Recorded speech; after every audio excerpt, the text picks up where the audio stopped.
So Rishi Sunak is writing off £4.3 billion of fraud, and now we hear that the Department of Health is writing off nearly £9 billion because of substandard PPE.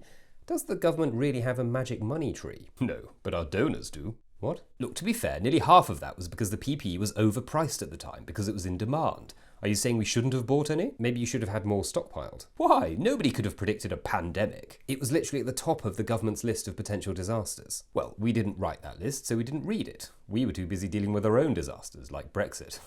I mean, what about the rest of the money, though? Billions of pounds of PPE that was unsuitable or unusable. Come on, we've all bought stuff off the internet that didn't fit, and it's such a faff to return it. The Labour Party says that this shows that you can't be trusted with the country's finances. Well, it's a bit rich of Labour to talk about health issues when they presided over Harold Shipman's reign of terror. What? We will be doing our very best to recoup the losses on PPE. Perhaps we can hold a fundraiser and our donors can pay us back.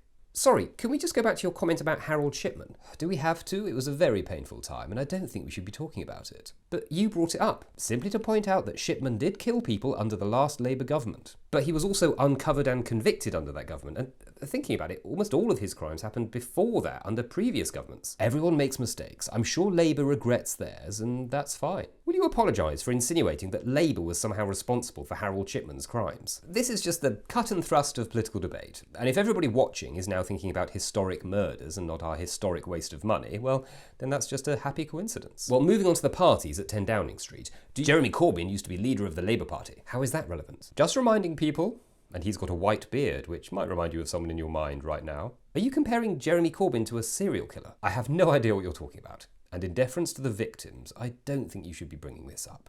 Thank you, Minister.